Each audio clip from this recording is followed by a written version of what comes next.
The day after the verdict, we've come down here to Clovelly to put these flowers on the memorial seat to Mum and Dad and Lynne, just in recognition of their lives. We did it, Lynne. Yeah. We did it. We never gave up. When we went to buy the flowers this morning, the florist was in tears. And she was telling us about her network of friends who followed this story all these years, and it's just huge. When this is all over, we'll always remember Lynne as the beautiful person she was. Gentle and caring, calm, funny. The first one to ring for birthdays. If she could give one gift, she'd give 3 gifts.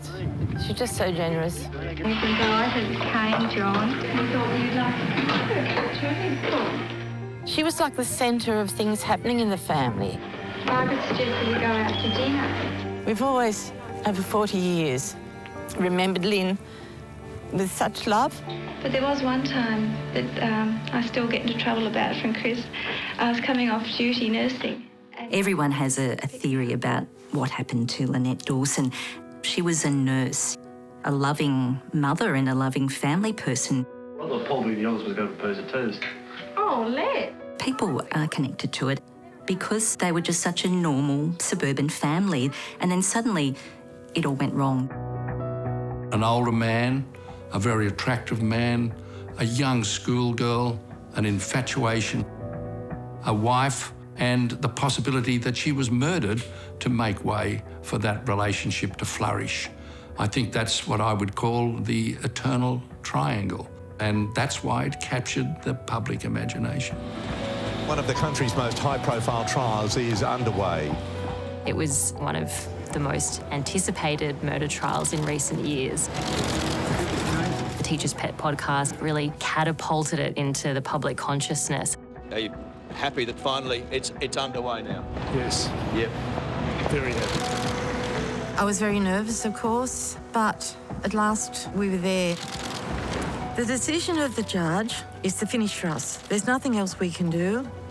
The most important thing to us is to find her where she is, to lay her to rest.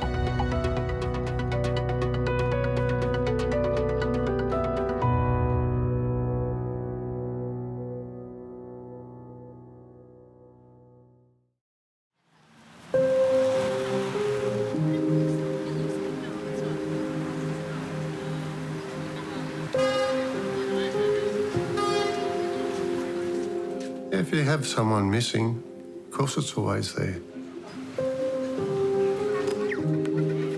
It's just like walking down the street and seeing the back of a person and you're thinking, that's Lynne. And you walk up to the person and it might look like her from the back, but it's not her at the front. I can remember after a year had passed, I decided I couldn't dwell on it all the time because it wasn't fair on my children. My daughter once said to me, "Mum, why can't we be like a normal family?"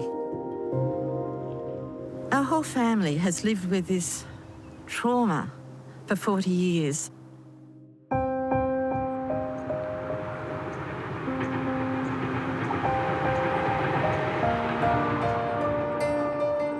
It's very difficult to put into words the depth of grief you feel when a loved member of the family just drops out of your life. Mum didn't drive, so she'd take the train up to the Central Coast because that's where Chris had said that Lynne had rung from. Next stop per hour. My mother never stopped searching for Lynne. We all were searching for Lynne. She's never gone overseas. She's never applied for a passport. She has never applied for a Medicare card, a credit card. She doesn't bank with anybody. She's a registered nurse. She's not registered in any state or territory in Australia. And she's just basically been taken off the planet, never to be seen again.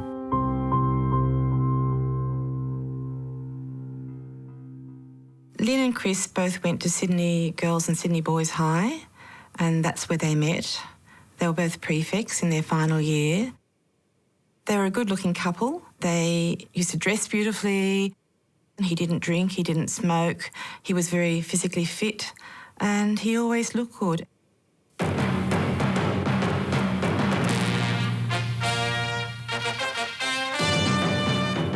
Pringle playing it. Dawson. Chris Dawson and his twin brother Paul both played for the Newtown Jets from rugby league and later both played in rugby union. Both good-looking men, both modelled on occasions. Playing it to Dawson. He's going straight down the middle. Do you ever resent that very close relationship between them? No, never could. The first question that people ask them is, oh, you must have a lot of fun swapping and changing around, and they've never done it. I think they've been accused of doing it on the football field. When are you going to get the landscaping started?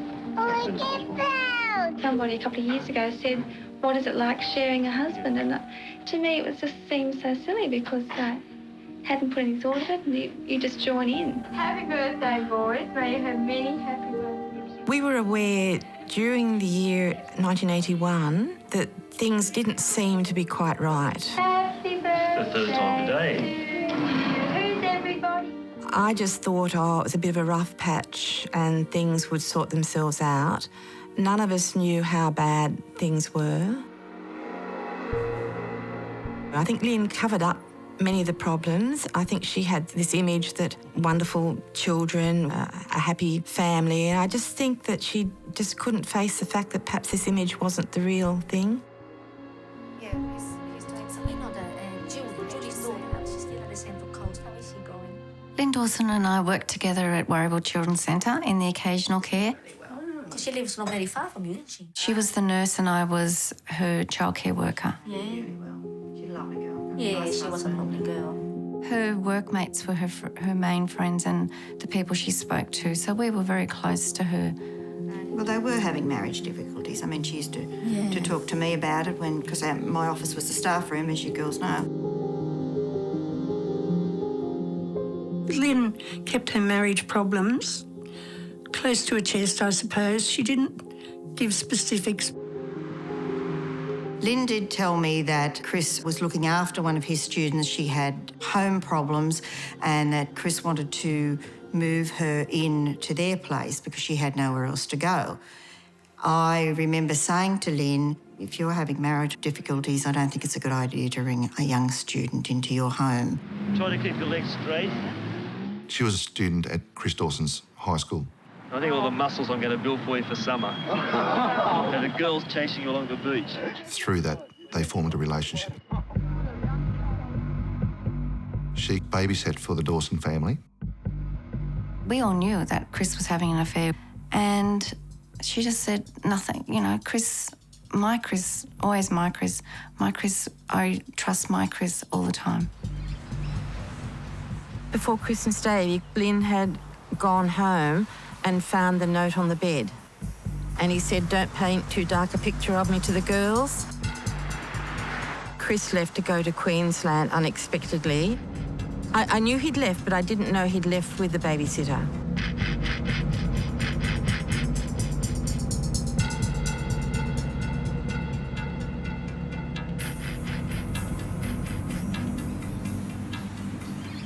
Chris moved back to the family home and then, with Lynne, decided to seek counselling, which they went to on Friday the 8th of January 1982. They came in the afternoon into the centre and I think it was Annette and Anna, two of the girls in the occasional care room, had seen them and Lynne was very positive. She was smiling. They did come down hand in hand down the alleyway and the girls felt very positive about it. They were pleased for Lynne. They thought, wow, you know, maybe this might help them and they can resolve their problems. Yeah, no, we had a good day today. That evening, Mum rang Lynne about 8:30. No, good day. Yeah, she's fine. We got Chris on the phone and she had a talk with him and he said to Mum that everything was fine. They'd been to a marriage counsellor and everything was going to work out. And Mum said, could I speak to Lynne? The first thing Mum said is, you sound a bit sozzled. She said to Mum, my husband's poured me a lovely drink and everything is just going to be fine. And she said it with a slurred voice. Mrs. Sims thought that unusual because Lynne and Chris weren't drinkers. Lynne had organised to meet her mother the following day at the Northbridge bars at Northbridge. Chris was working as a holiday job as a lifesaver, and Mum was going to meet Lynne and the children, and they were going to have a picnic there. Shortly after Mrs. Sims arrived at the pool, Chris receives a phone call and comes back a short time later and tells Mrs. Sims that it was Lynne on the telephone, saying that she needed some time away to sort things out. Well, Mum was absolutely devastated and shocked. I mean, she'd spoken to Lynne just the evening before. I think the shock was that Lynne had left it all because it was just so unexpected, so out of character. Lynne, who just loved her children, loved her whole family.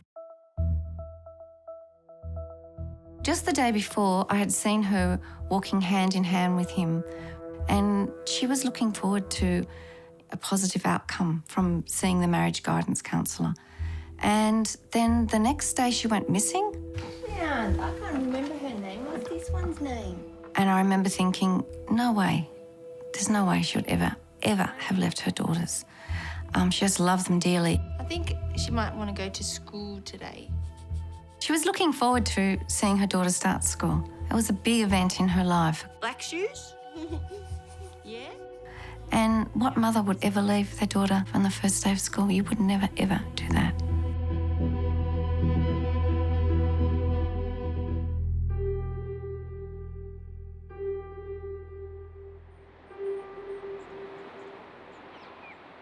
Looking back at the time of Lynne's disappearance, we just couldn't understand. We were absolutely dumbfounded that she would leave. All the information that we did receive in Lynne's disappearance was coming through Chris. He would bring up Mum and say, oh, Lynne's rung me, she needs more time to think. Or he'd ring up and talk to Mum and say, oh, she's been seen at Gosford. We had no reason whatsoever to doubt him because he was a part of the family. Never seen her anywhere? Some weeks after Lynne disappeared, we became aware that the student was now living in the home with Chris and the girls, obviously in a relationship. 2 years after Lynne's disappearance, Chris Dawson divorced Lynne in her absence and he married the babysitter. Then they subsequently went to Queensland. Lynne's disappearance was always treated as a missing person, and whenever inquiries were made, the family was always told she's an adult, she can leave whenever she likes, she can walk away from the family home. I think a lot of that was because Chris Dawson was a celebrity at the time. He was a first-grade footballer, had been a first-grade footballer. He was on television ads. He was a teacher in the local community. I feel that they believed him. We expected police officers to turn up to investigate or to ask us some questions about when was the last time we saw Lynne, but that never happened. And I said to Barbara, I'm writing a letter. When I first wrote my first letter to the Ombudsman, it was 3 years after she went missing. The detective came out and interviewed me then. That was the police, but all they said was, well, have you got any new evidence? And I thought, well, I'm not the police. Chris Dawson and the babysitter, they had a daughter, and in 1990 the marriage had fallen apart, and his second wife, came back to Sydney and reported to police her suspicions that Chris had been involved with Lynne's disappearance.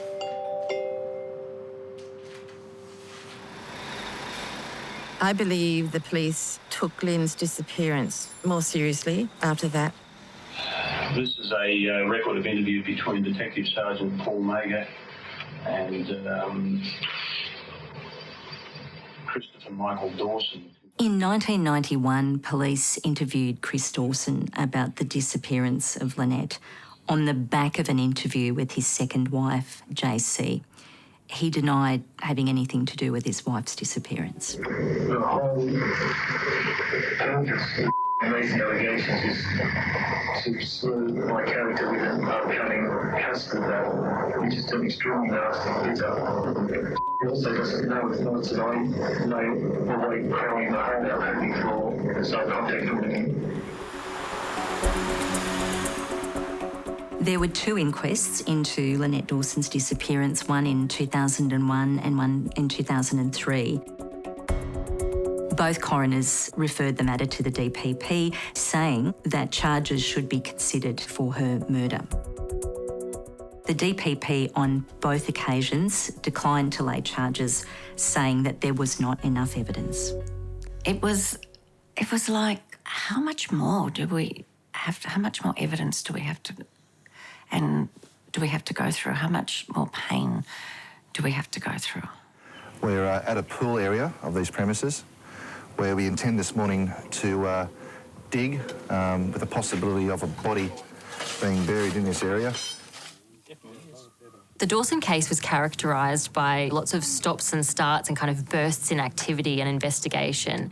And for a long time, Detective Damien Lyn took carriage of the case and was investigating it. In 2015, he handed that over to Detective Daniel Poole.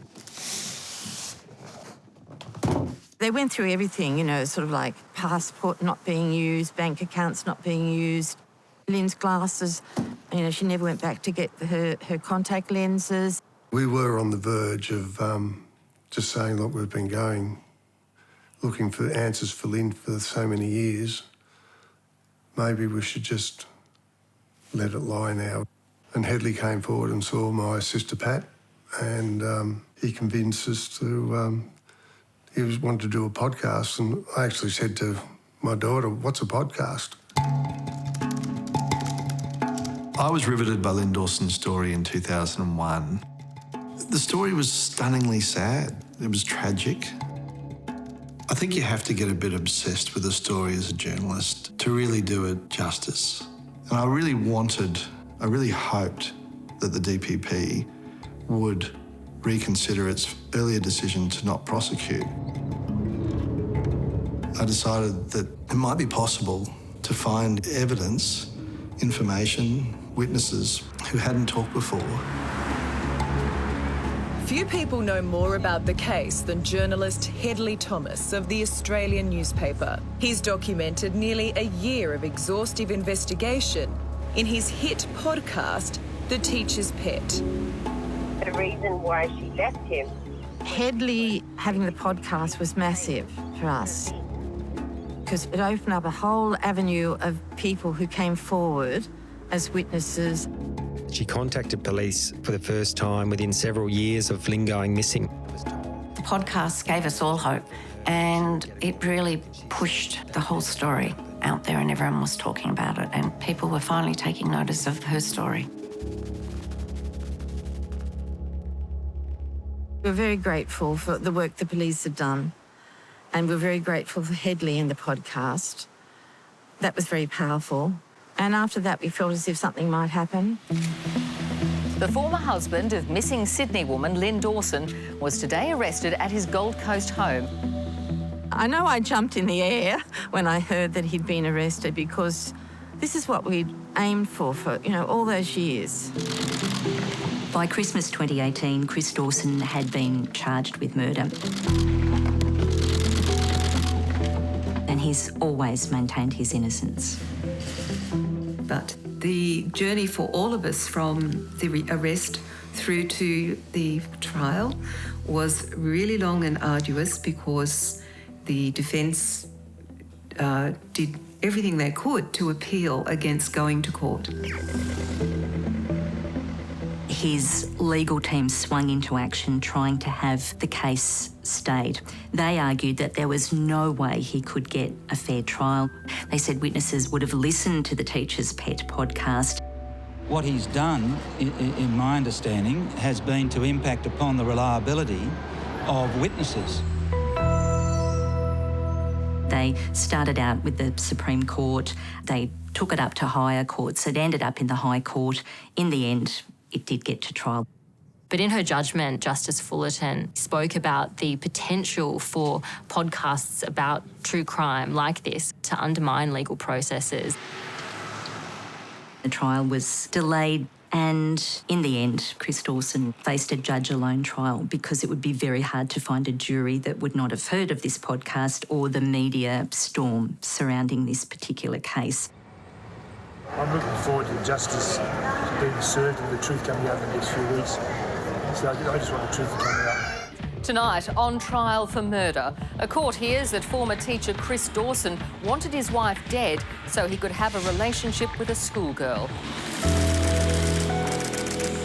By the time the trial did go ahead in 2022, there was a huge amount of interest in it. The courtroom itself was at capacity.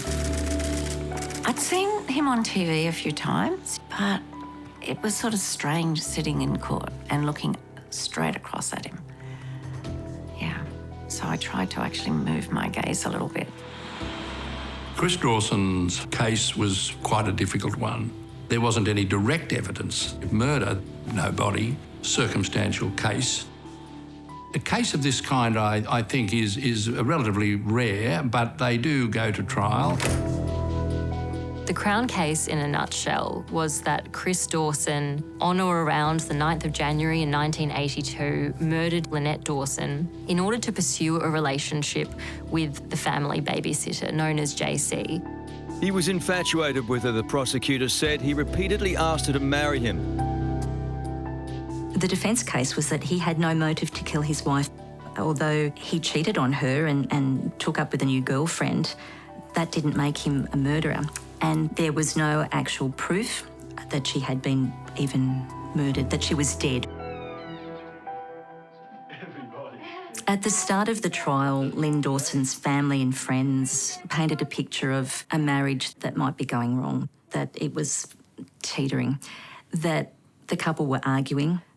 The Crown suggested that Chris Dawson could be physically violent. At the time of the alleged murder, Julie Andrew lived next to the Dawsons in Bayview on Sydney's northern beaches. Julie Andrew spoke about one incident late in 1981. She could see into the Dawsons' yard. Chris Dawson had backed Lynette up against a trampoline and was towering over her and holding her by the shoulders and bellowing at her, and that Lynette was crying. Defence barrister Pauline David suggested that she had exaggerated the story that she told the court. They tied that to Julie Andrews' involvement in the Teacher's Pet podcast. Make away. But she really stuck to her story. I was badly affected by the trial, especially the way the questions were asked by the defence barrister. People would be accused of lying.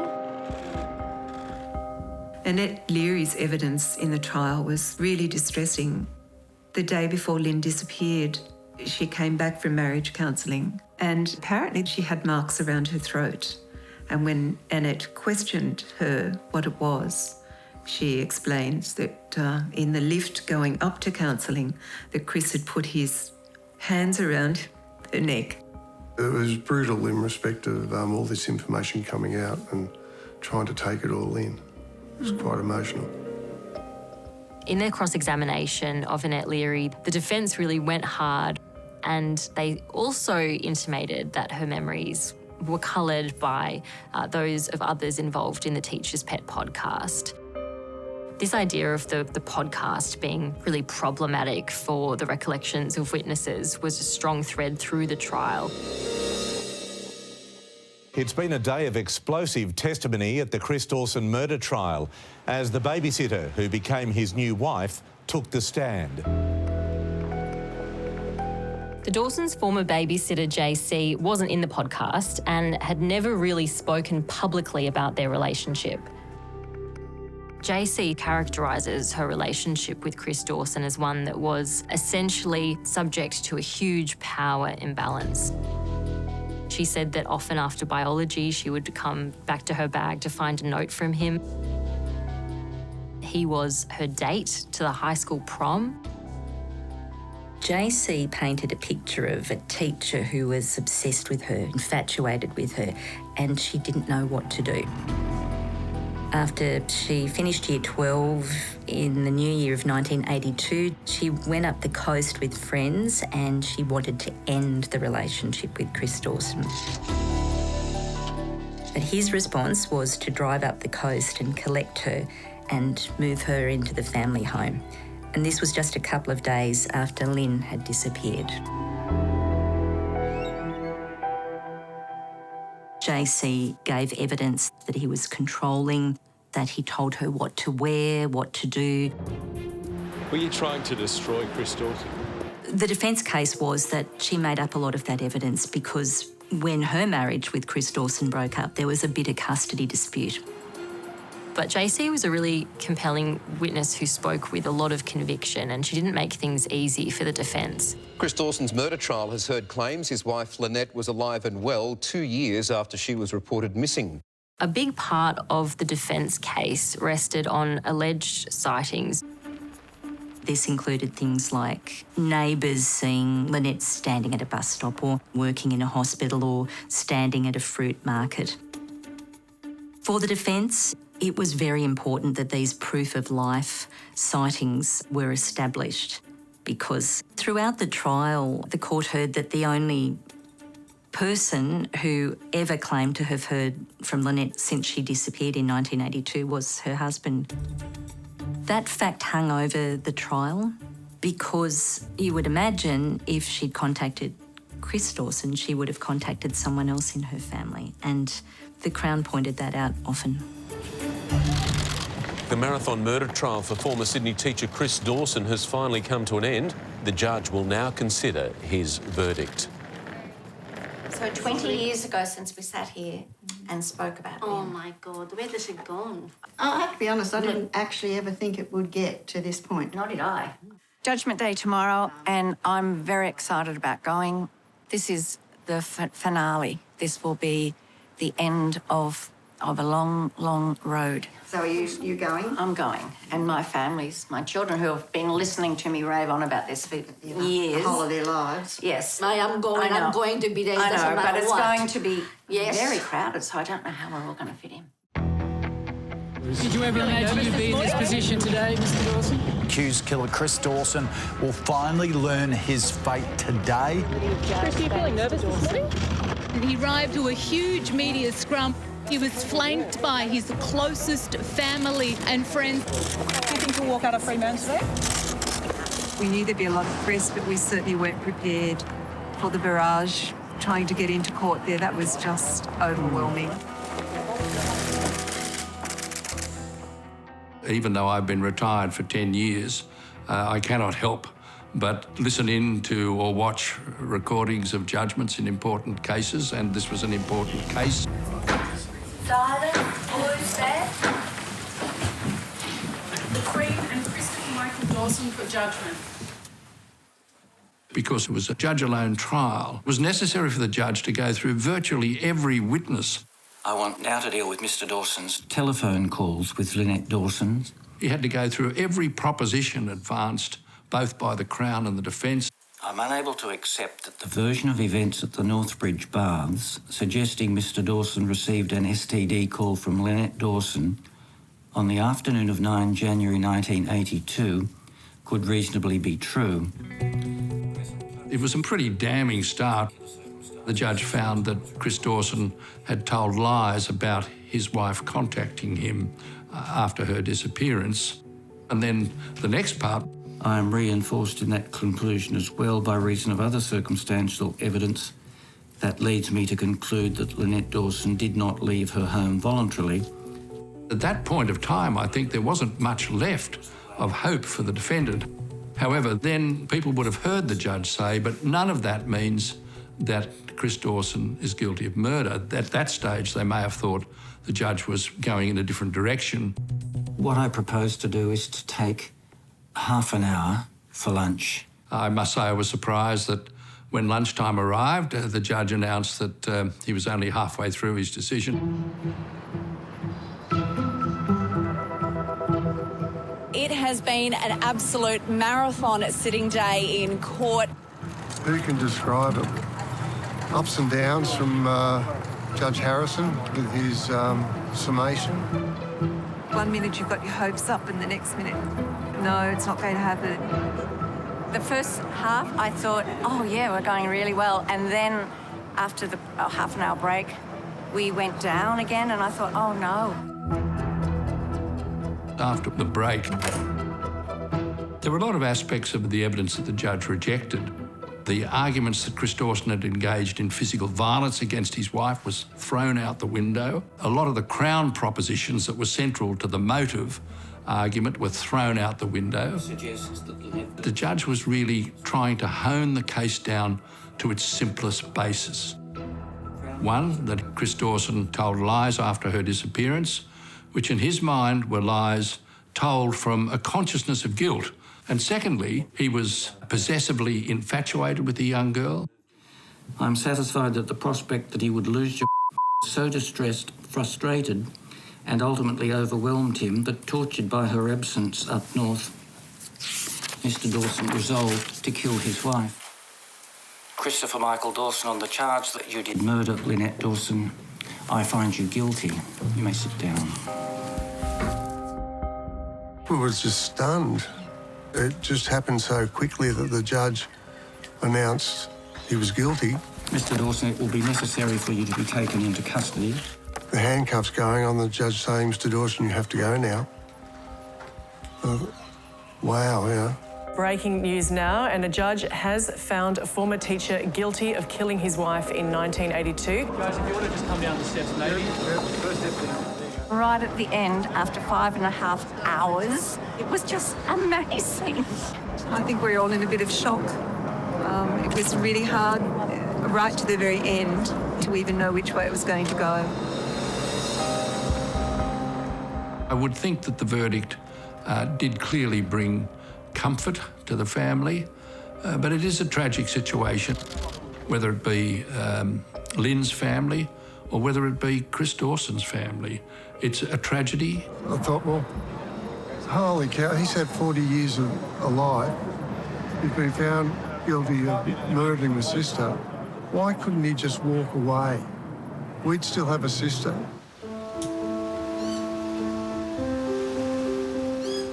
Having a murder verdict brings a conclusion to one part of the story, but there's still another part of it is, where is she?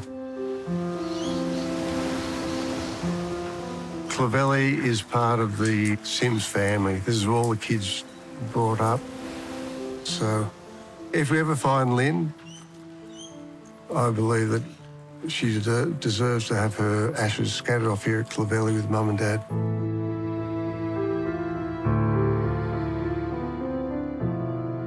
We were sent a photograph from a nursing colleague at the Children's Hospital. She was very attached to a little girl who was sick. Maybe she'd come from the country and didn't have family there, but Lynne used to go down. She'd be there comforting her and visiting her when she was off duty. It's a very special photo for us because it just shows the sort of person she was. Lynne was a loving, caring person, loved life, loved the children, and was just full of life, just full of life.